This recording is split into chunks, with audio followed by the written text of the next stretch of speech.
नमस्कार, स्वागत है आपका इंडिया वॉइस पर। मैं हूं आपके साथ स्वीटी दीक्षित। रुक करेंगे खबरों की ओर। जम्मू कश्मीर में आतंकी हमले में शहीद हुए जवान को लेकर अलग अलग प्रतिक्रियाएं और श्रद्धांजलि दी जा रही है। वहीं नेशनल कॉन्फ्रेंस के अध्यक्ष फारूक अब्दुल्ला ने कहा है कि ये बहुत बड़ा सदमा है, ये बर्बादी बहुत वक्त से चलती आ रही है, मुझे इसका अंत नहीं दिखता है। लड़ाई से अमन नहीं आता है, बातचीत से आता है। बहुत ज़बरदस्त, बहुत बड़ा सदमा है इस खानदान को और हमारे मुल्क को। आज आपने देखा है कि एक कर्नल साहब भी शहीद हो गए हैं, एक मेजर साहब शहीद हो गए हैं और ये जवान डीएसपी ये भी शहीद हो गए हैं। कई हैं जो आज अस्पताल में जिंदगी और मौत की लड़ाई लड़ रहे हैं। शक नहीं है कि ये बर्बादी जो है ये बहुत वक्त से चल रही है और इसका मुझे अंत नहीं दिखता है। आज भी देखिए कहीं रजौरी में एनकाउंटर, कहीं और एनकाउंटर रोज होते रहे और हुकूमत रोज चिल्लाती रहती है कि मिलिटेंसी खत्म हो गई। अब बताइए मुझे, क्या मिलिटेंसी खत्म हो गई? ये खत्म नहीं होगी जब तक कोई रास्ता न ढूंढा जाए जिससे अमन आ सके। न तो मैं इंटेलिजेंस में हूं, न मैं हुकूमत में हूं, न मैं ये इसका जवाब दे सकता हूं वो आते कहां से हैं। मैं आ तो रहे हैं और फुली ट्रेंड आ रहे हैं। आज वो बात रहेगी नहीं। मुझे तो ये भी डर लग रहा है कि कहीं ये गैर मुल्की किसी और मुल्क से तो नहीं है। क्या आपका ट्रेंड अफगानिस्तान की तरफ है? मैं उंगली किसी की तरफ नहीं उठाना चाहता, समझने वाले खुद समझ जाएंगे। खतरा है, लाख खतरा है और रोज हमें इसका सामना करना पड़ता है। हमारे जवान, हमारे अफसर, हमारे लोग मर रहे हैं और फिर इसका खमियाजा हम लोगों को उठाना पड़ता है जब वहाँ पे उन पर जुल्म किया जाता है कि आए कहाँ से, किधर से आए, क्या किया, हमें वो भी बर्दाश्त करना पड़ता है। और आम आदमी पार्टी के सांसद संजय सिंह ने अनंतनाग एनकाउंटर पर प्रतिक्रिया देते हुए केंद्र सरकार पर हमला बोला। आप सांसद ने कहा कि जब एक तरफ शहीदों का जनाजा उठ रहा था तब मोदी का नारा लगाकर G20 का सेलिब्रेशन मनाया गया। यह प्रधानमंत्री की असंवेदनशीलता जाहिर करता है। उन्होंने कहा कि प्रधानमंत्री के पास सेना के लिए संवेदना का ट्वीट करने के लिए 2 मिनट का समय नहीं है। आपने देश में आतंकवाद खत्म करने का दावा किया था, इसके बावजूद कभी पुलवामा तो कभी अनंतनाग में जवान शहीद हुए। प्रधानमंत्री को अपने जवानों के लिए संवेदना नहीं है, ऐसा क्यों है? संजय सिंह ने कहा कि कोरोना की महामारी में लाशें बिछी थी लेकिन प्रधानमंत्री बंगाल के चुनाव में व्यस्त थे। उन्होंने कहा कि देश के लोगों को सोचना होगा कि राष्ट्रीय सुरक्षा से खिलवाड़ करने वाली सरकार संवेदना व्यक्त करने को तैयार नहीं है।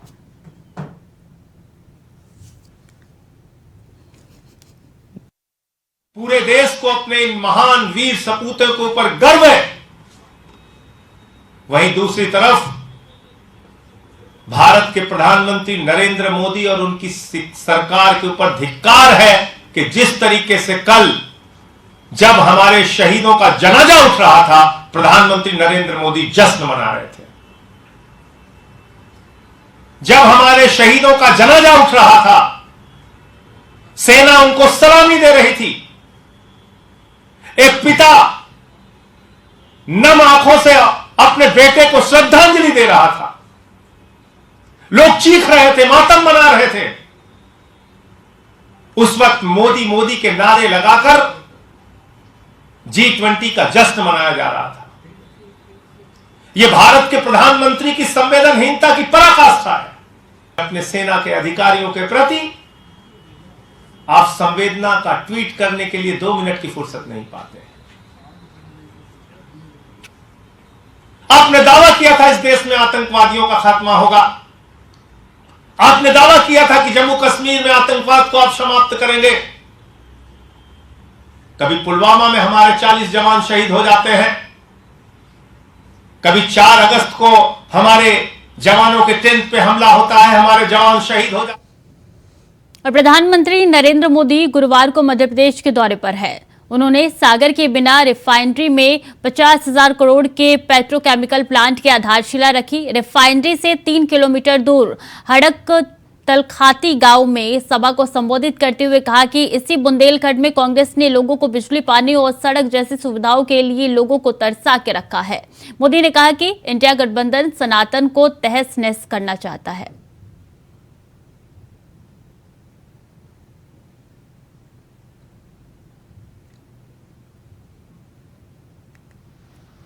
आज भारत पेट्रोल डीजल तो बाहर से मंगाता ही है, हमें पेट्रोकेमिकल प्रोडक्ट्स के लिए भी दूसरे देशों पर निर्भर रहना पड़ता है। आज जो बिना रिफाइनरी में पेट्रोकेमिकल कॉम्प्लेक्स का शिलान्यास हुआ है,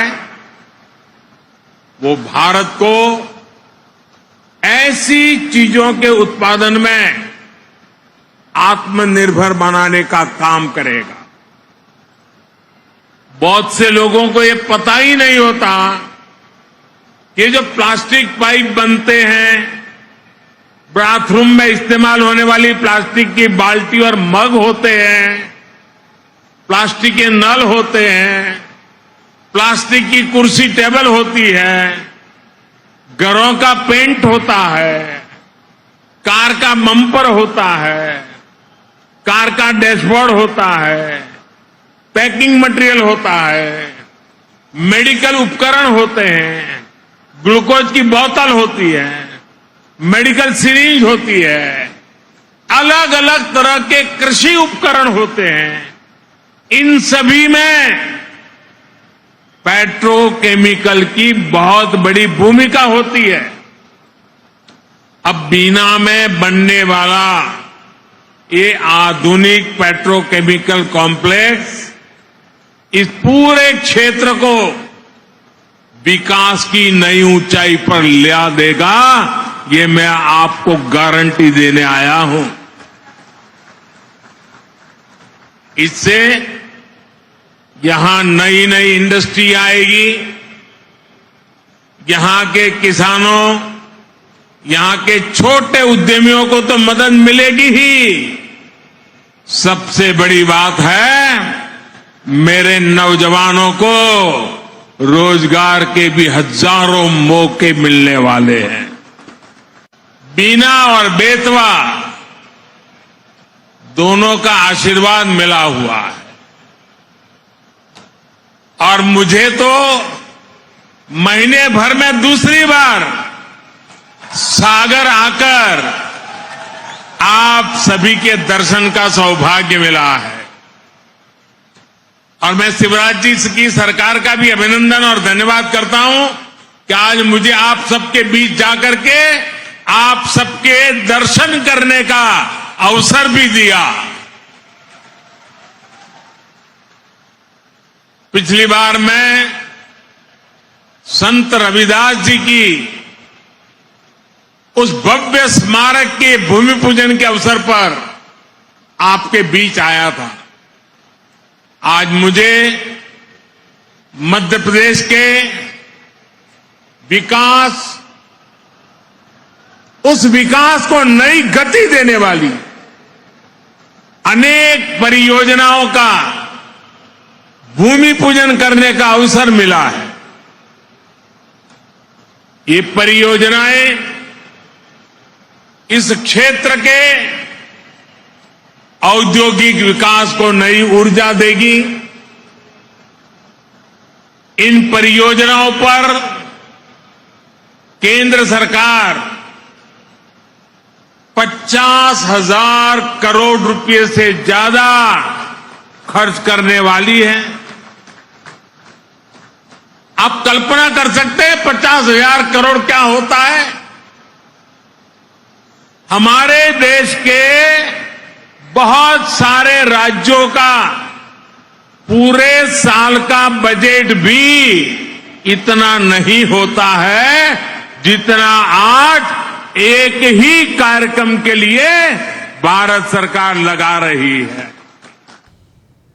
केंद्रीय गृह मंत्री अमित शाह ने हिंदी दिवस के अवसर पर वीडियो संदेश जारी किया है। अमित शाह ने कहा है कि हिंदी एक जनतांत्रिक भाषा रही है। हिंदी ने एकता की भावना स्थापित की है। अमित शाह ने ट्वीट करके लिखा है, हिंदी दिवस के अवसर पर सभी को शुभकामनाएं देता हूं। दुनिया के सबसे बड़े लोकतंत्र भारत की भाषाओं की विविधता को एकता के सूत्र में पिरोने का नाम हिंदी है। संयुक्त राष्ट्र में हिंदी राजभाषा का उपयोग को बढ़ावा देने की भी पहल की है। राजभाषा विभाग द्वारा अखिल भारतीय राजभाषा सम्मेलन की भी नई परंपरा शुरू की है। 13-14 नवंबर 2021 बनारस में पहला और 14 सितंबर 22 को सूरत में और राजभाषा सम्मेलन आयोजित किया गया। इस साल पुणे में यह तीसरा अखिल भारतीय राजभाषा सम्मेलन आयोजित किया जा रहा है। राजभाषा को तकनीक के अनुसार विकसित बनाने के लिए राजभाषा विभाग ने स्मृति आधारित अनुवाद प्रणाली कंठस्थ का भी निर्माण किया है। और बिहार के मुजफ्फरपुर में बड़ा नाव हादसा हुआ है। गायघाट थाना इलाके के बेनीबाद ओपी में स्कूली बच्चों से भरी एक नाव बागमती नदी में समा गई। यह हादसा मधुरपट्टी घाट के पास गुरुवार को हुआ। बताया जा रहा है कि पास के गांव के करीब 30 बच्चे स्कूल जाने के लिए नाव में सवार हुए थे। नाव में नदी में समाने के बाद पानी में डूब गए। नाविक और स्थानीय लोगों ने 20 बच्चों को सुरक्षित निकाल दिया है। करीब 1 दर्जन बच्चे अभी भी लापता है। स्थानीय गोताखोर उनकी तलाशी में जुटे हुए हैं।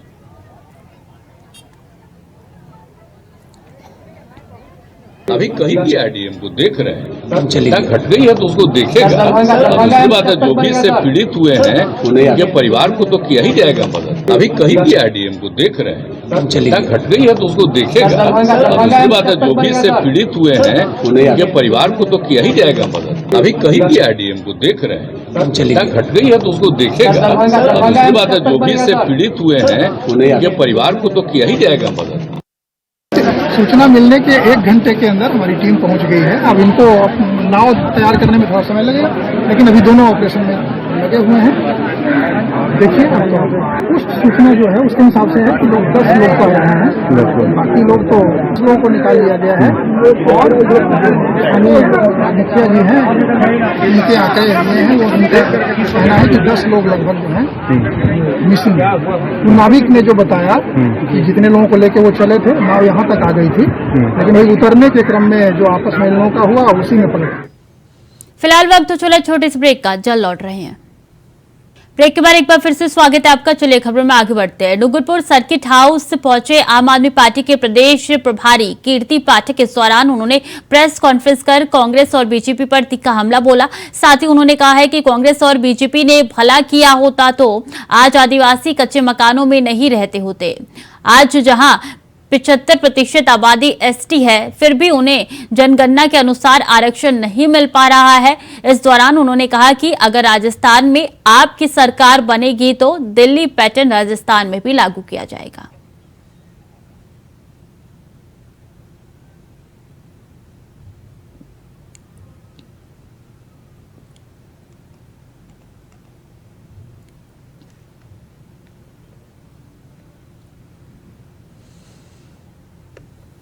और लोकसभा चुनाव से पहले कांग्रेस ने दिल्ली में बड़ा दांव खेला है। कांग्रेस ने प्रदेश के कद्दावर नेता रहे अरविंद सिंह लवली को दिल्ली में कांग्रेस की कमान सौंपी है। लवली सिंह को अनिल चौधरी की जगह नई जिम्मेदारी मिली है। अरविंद सिंह लवली की नियुक्ति को लोकसभा चुनाव से पहले संगठन को नए सिरे से खड़ा करने की रणनीति मानी जा रही है। अरविंद सिंह लवली 15 साल तक रही शीला दीक्षित सरकार में शिक्षा से लेकर पर्यटन मंत्रालय की जिम्मेदारी निभा चुके हैं। एक बार फिर लवली को दिल्ली प्रदेश कांग्रेस की जिम्मेदारी सौंपी गई है।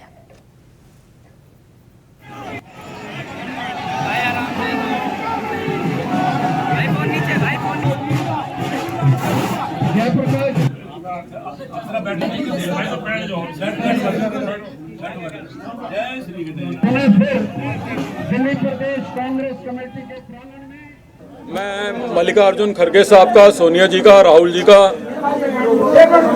धन्यवाद करना चाहता हूं कि जिन्होंने मुझे इस लायक समझा कि इस जिम्मेवारी को दिया जाए, और तमाम अपने कांग्रेस के लोगों का, हमारे पूर्व मंत्री, पूर्व विधायक, पूर्व एमपी, सब लोगों का। इसमें कोई दो राय की बात नहीं है कि पिछले कुछ सालों में दिल्ली में कांग्रेस का सफर कठिन रहा है। बावजूद ऐसे इसके कि कांग्रेस की सरकार ने जो शीला जी के नेतृत्व में थी, हमने बहुत विकास किया, मैं खुद उस सरकार का भाग रहा, उसके बावजूद हमारा सफर कठिन रहा है, ये मानने में मुझे कोई संदेह संशय नहीं है। लेकिन आज माहौल बदल रहा है, पूरे देश में माहौल बदल रहा है और दिल्ली भी उससे अछूती नहीं है। आज आप लोग खुद आए होंगे तो आपने देखा होगा कि जिस तरीके से कांग्रेस के वर्कर के अंदर जोश खरोश था, जिस बड़ी संख्या में कांग्रेस का वर्कर निकल के आया, तमाम लीडरशिप इकट्ठे आई, तो ये अपने आप में बदलते मौसम का निशानी है। और मैं आपसे ये कहना चाहता हूं कि हमारी प्राथमिकता है कि हम दिल्ली में कांग्रेस का संगठन मजबूत करें और कांग्रेस का संगठन मजबूत करके दिल्ली के लोगों की आवाज उठाएं। और हरियाणा के फरीदाबाद के अस्पताल में महिला द्वारा बच्चा चोरी किए जाने की घटना के बाद गुरुग्राम के सिविल अस्पताल में सीएमओ वीरेंद्र यादव ने जायजा लिया। इस दौरान अस्पताल में लगे सीसीटीवी और मॉनिटरिंग सिस्टम को भी चेक किया गया। साथ ही सीएमओ वीरेंद्र यादव ने कहा है कि अस्पताल में भर्ती मरीजों से मिलने के लिए आने वाले परिजनों के लिए पास अनिवार्य है और उन्होंने कहा कि अस्पताल प्रबंधन और फरीदाबाद पुलिस की सूझबूझ से 12 घंटे के भीतर ही आरोपी महिला को काबू में कर लिया गया और बच्चा बरामद हो गया।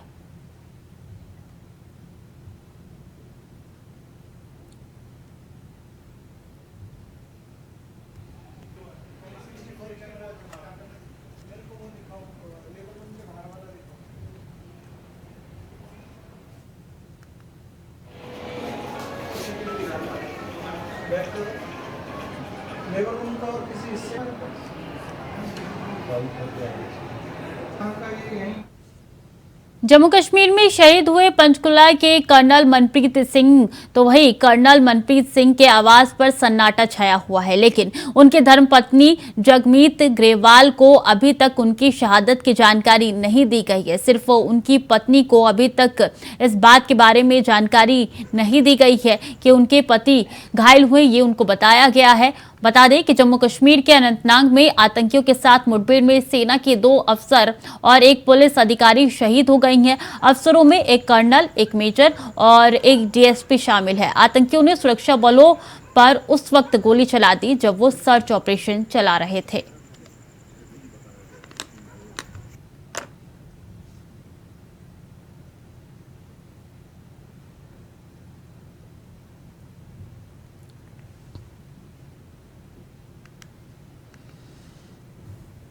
उत्तर पूर्वी दिल्ली थाना जाफराबाद के विजय मोहल्ले में एक पति ने अपनी पत्नी की हत्या कर दी, तो वही थाना दयालपुर अंतर्गत मूंगा नगर इलाके में एक और मामला सामने आया है, जहां पति ने अपनी पत्नी पर चाकू से जानलेवा हमला किया है और आरोपी पति मौके से फरार हो गया। बता दें कि मूंगा नगर के रहने वाले पति ने अपनी पत्नी पर चाकू से सिर पर ताबड़तोड़ वार किए हैं, जिसके बाद पीड़िता को इलाज के लिए शास्त्री पार्क के जगप्रवेश चंद्र अस्पताल में भर्ती कराया गया, लेकिन उनकी हालत को गंभीर देखते हुए डॉक्टरों ने दिलशाद गार्डन के गुरु तेग बहादुर अस्पताल में रेफर कर दिया, जहां उनका इलाज अभी भी जारी है। तो वहीं पीड़िता के परिवार ने अपनी बेटी के ससुराल वालों पर आरोप लगाया है कि रुपयों के मांग को लेकर हमारी बेटी को जान से मारने की कोशिश की गई है। फिलहाल दयालपुर पुलिस ने हत्या का मामला दर्ज कर लिया है, जांच में जुट चुकी है।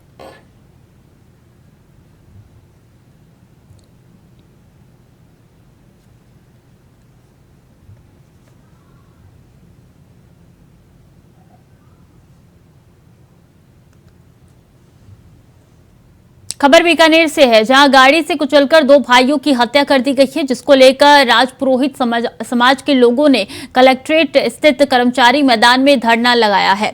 वहीं समाज की मांग है कि अभी तक सारे हत्यारे गिरफ्तार नहीं हुए हैं। पुलिस ने कहा है कि कहीं ना कहीं दबाव में काम यहां पे उनकी तरफ से किया जा रहा है। साथ ही समाज के लोगों ने बताया है कि आपसी रंजिश के चलते मनोज और शिव की गाड़ी से कुचलकर हत्या कर दी गई थी और कहा है कि बिना कोई दबाव के काम करते हुए इस प्रकरण में शामिल सभी आरोपियों को गिरफ्तार करेगी, ये हिदायत पुलिस को दी गई है।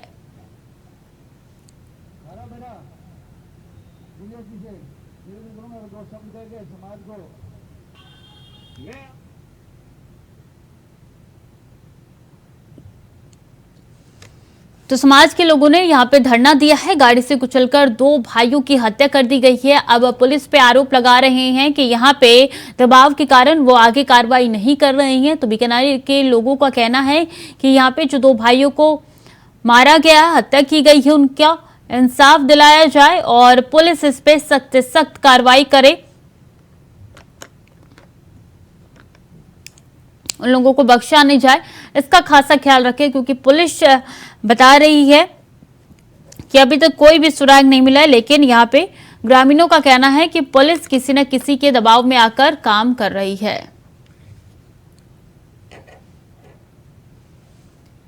समाजवादी पार्टी के सीनियर लीडर आजम खान की मुश्किलें कम होने का नाम नहीं ले रही है। यूपी के सीतापुर में आजम खान के करीब MFJD के ठिकानों पर दूसरे दिन भी IT की रेड का सिलसिला लगातार जारी है। इनकम टैक्स की टीम को इस ऑपरेशन के दौरान कई अहम दस्तावेज बरामद हुए हैं। ये रिपोर्ट देखिए।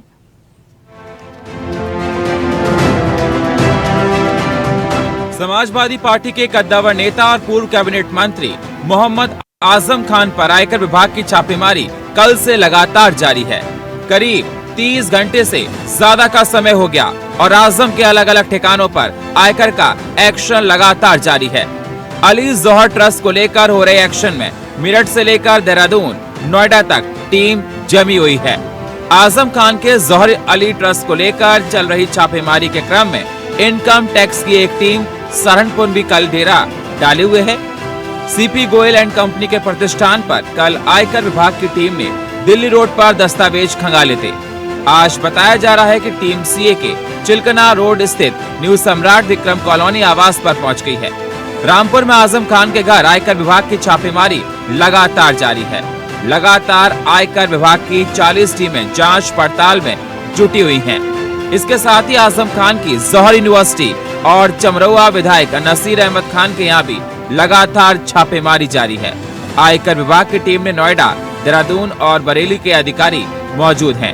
कोई भी मीडिया कर्मी से बात करने के लिए तैयार नहीं है।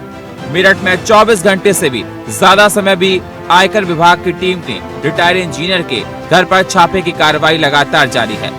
आयकर विभाग की टीम के नए इंजीनियर के घर से तमाम दस्तावेज, लैपटॉप कब्जे में ले लिए हैं। किराएदारों, नौकरों से भी पूछताछ लगातार जारी है। नौकरों से मिली जानकारी से बाद स्थानों में से महत्वपूर्ण दस्तावेज जब्त किए गए। जहां एक तरफ अखिलेश यादव इसको लेकर बदले की भावना की बात कर रहे हैं। भारतीय जनता पार्टी की सरकार आई है और उनकी पूरी कोशिश है कि आजम खान साहब की जो छवि है उसको धूमिल करने का प्रयास वो कर रही है।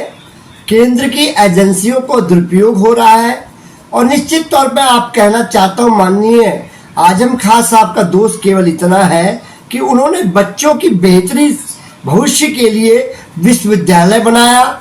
पूरे बच्चों के भविष्य के लिए शिक्षा को एक हथियार देने की कोशिश उन्होंने करी और इसी कोशिश का अंजाम यह है कि आज भारतीय जनता पार्टी उनकी छवि धूमिल करके उनको विभिन्न प्रकार के फर्जी मुकदमों में फंसाने की कोशिश करी गई। हालांकि हमें माननीय न्यायालय पर पूरा विश्वास है और माननीय न्यायालय के द्वारा माननीय आजम खान साहब को बार बार इन तरह के फर्जी मुकदमों से राहत देने का काम माननीय न्यायालय ने करा। निश्चित तौर पे भारतीय जनता पार्टी जब से इंडिया का गठबंधन बन रहा है तब से वो घबराई हुई है, विचलित है और घोषी की हार ने उनका जो दिमागी संतुलन है उसको खराब करने का काम करा। आजम खान साहब के साथ हो रहा है, इसमें सरकार का क्या लेना देना है? आप ये बताइए कि विपक्ष कहता है सरकार की मंशा है कि घोषी का चुनाव हारने के बाद ये बदले की भावना से हो रहा है। ऐसा नहीं है। जो जांच हो रही है ये जांच के लिए पर्याप्त सबूत हैं डिपार्टमेंट के पास और डिपार्टमेंट अपनी जांच कर रहा है। तो इसको अगर ये विपक्ष कोई तूल दें तो इसका कोई मतलब निकलता नहीं है और ये तो निष्पक्ष जांच होगी। अगर इसमें जो भी लोग दोषी पाए जाएंगे उनके खिलाफ कार्रवाई होगी और जो लोग निर्दोष हैं उनको छोड़ दिया जाएगा। आजम खान के यहाँ जिस तरीके से इनकम टैक्स की रेड पड़ी है, इससे पहले भी विपक्षी नेताओं के यहाँ छापे पड़ते रहे हैं, समाजवादी पार्टी के नेताओं के यहाँ पड़े और उत्तर प्रदेश के एक प्रमुख चैनल के जो डायरेक्टर्स थे उनके यहाँ भी पड़े। जो भी व्यक्ति वर्तमान लोकसत्ता जिस तरीके से काम कर रही है उसमें लगता है कि जो भी संस्थान, व्यक्ति या पार्टी सरकार के खिलाफ जाएगी उसके यहां ये सब होना तय है, उसके लिए उसको तैयार रहना चाहिए। वहीं समाजवादी पार्टी और इंडिया गठबंधन के तमाम नेताओं ने इस कार्रवाई को गलत बताया है और कहा कि घोसी हारने के बाद बीजेपी घबराई हुई है और इस प्रकार की कार्रवाई को लगातार करती जा रही है। अब देखते हैं इस रेड से क्या कुछ निकलकर सामने आता है। Bureau report, India voice, Lucknow.